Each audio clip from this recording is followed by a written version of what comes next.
అందరికీ నమస్కారం. రాష్ట్ర ప్రజలకి, శ్రేయోభిలాషులకి, ప్రతి ఒక్కళ్ళకి భైరెడ్డి సిద్ధార్థరెడ్డి నందికొట్కూరు ఓడిపోయిన ఎమ్మెల్యే ప్రతిపక్ష పార్టీ. మరి ఈ భైరెడ్డి సిద్ధార్థరెడ్డి గారు ఏం మాట్లాడుతున్నారో ఒక్కసారి ఆలోచించండి.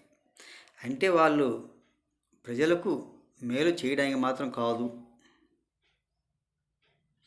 వాళ్ళు అధికారంలోకి వచ్చేది ఎందుకు? ఒక కీడు చేయటానికి మాత్రమే వస్తామంటారు. వాళ్ళు మారరు. ఎంతసేపు చెప్పినా, ఎలా చెప్పినా, ఏ విధంగా చెప్పినా, ఎలా చేసినా కానీ వాళ్ళు మారే స్థితిలో లేరు. వాళ్ళు ప్రతీకారం తీర్చుకోవడానికి మాత్రమే అధికారంలోకి వస్తామంటారు. మరి అలాంటి వాళ్లకు ఎలా ఓట్లు వేస్తారు, ఎలా అధికారంలోకి రప్పిస్తారు? ఒక్కసారి రాష్ట్ర ప్రజలు ఆలోచించి చెప్పండి.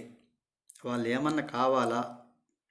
ఒక కక్షలు తీర్చుకోవడానికి మేము అధికారంలోకి వస్తే మేము మిమ్మల్ని వదిలిపెట్టము, మీరు ఎక్కడికి పోతే అక్కడ ఉంటాము, ఎక్కడ ఏం జరిగినా అక్కడే ఉంటాము అని అంటారు. ఒక్కసారి ఆలోచించండి. వాళ్ళని గెలిపించడానికి ఎలా సాధ్యమవుతుంది? ఇప్పుడున్న కూటమి పార్టీ, ఇప్పుడున్న కూటమి ప్రభుత్వం మంచిగానే చేస్తుంది, మంచిగానే ఆలోచిస్తుంది. వీళ్ళలా కక్షలు పెట్టుకొని ఆలోచిస్తే రాష్ట్రం ఏం బాగుపడుతుంది? ఒక్కసారి ఆలోచించండి.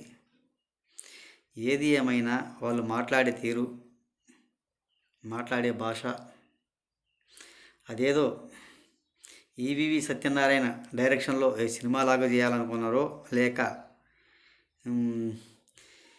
ఏది ఏమైనా మరి రామ్ గోపాల్ వర్మ గారి డైరెక్షన్లో సినిమాలలాగా చేయాలనుకుంటున్నారో ఒక్కసారి ఆలోచించండి.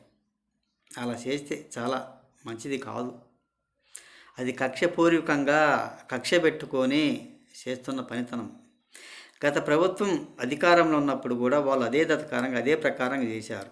అప్పుడు అలాగే రెచ్చగొట్టుకున్నారు. రెచ్చగొట్టి రాష్ట్ర ప్రజలను గందరగోళం సృష్టించి ఈ ప్రతిపక్షం ఉన్నప్పుడు ఈ టీడీపీ పార్టీ వాళ్ళను అలాగే చేశారు. ఇప్పుడు అధికారం లేకపోయినా, ప్రతిపక్షం లేకపోయినా కానీ ఇప్పుడు అదే అధికారంగా ఈ కూటమి ప్రభుత్వం రెచ్చగొట్టే వ్యాఖ్యలు, రెచ్చగొట్టేతనాలు చేస్తున్నారు. ఎంతో అంత ప్రశాంతంగా ఉన్న రాష్ట్ర ప్రజల్ని ఈ విధంగా చేయటం ఎలా సాధ్యమవుతుందో ఒకసారి చెప్పండి. వాళ్ళు కక్షలు పెట్టుకొని ఇలా చేయటం ఎంతవరకు సబాబు? ఒక్కసారి ఆలోచించండి. ఎవరు ఊరుకుంటారు? వాళ్ళు చేసిన పనితనం లేక ఒక్కసారి ఆలోచించండి. ఏది ఏమైనా అలా చేయటం, అలా మాట్లాడటం మంచిది కాదు కదా. అందరూ ఆలోచించండి. వాళ్ళు చేసేవన్నీ కూడా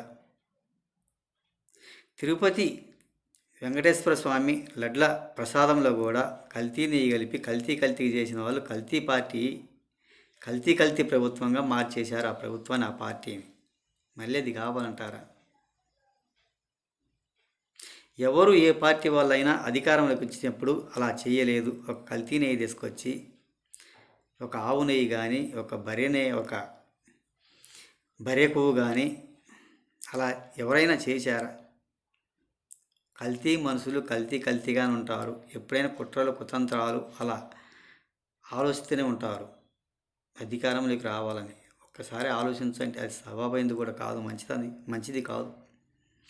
ఒక్కసారి ఆలోచించుకోండి.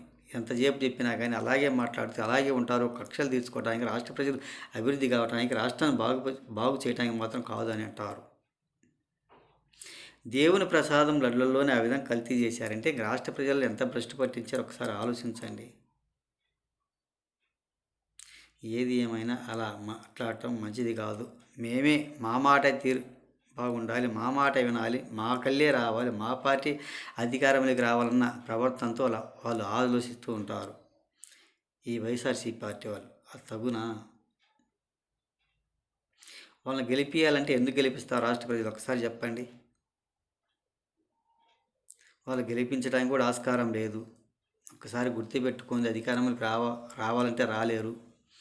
కూటమి అంటే మిమ్మల్ని నిద్రపోనివ్వదేమో, మీకు నిద్ర పట్టడం లేదేమో, వాళ్ళని నిద్రపోనివ్వము, వాళ్ళని నిద్ర పట్టనివ్వము, ఎక్కడికి పోతే అక్కడ ఉంటాము, ఎక్కడికైనా అక్కడ అండగాసుకుంటాము అని అంటారు. అదే వాళ్ళకు వచ్చిన తెలివితేటలు అతి తెలివి ఎక్కువైపోయి ఇలా ప్రవర్తిస్తున్నారు.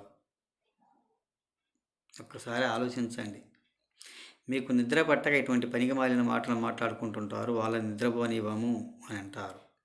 ఇది కక్షగా ఏమిటి ఒకసారి ఆలోచించండి. అటువంటి వాళ్ళు అవసరం అంటారా? అటువంటి వాళ్ళు కావాలంటారా? ఒకసారి ఆలోచించవలసిందిగా ప్రతి ఒక్కళ్ళకి హృదయపూర్వక ధన్యవాదాలు.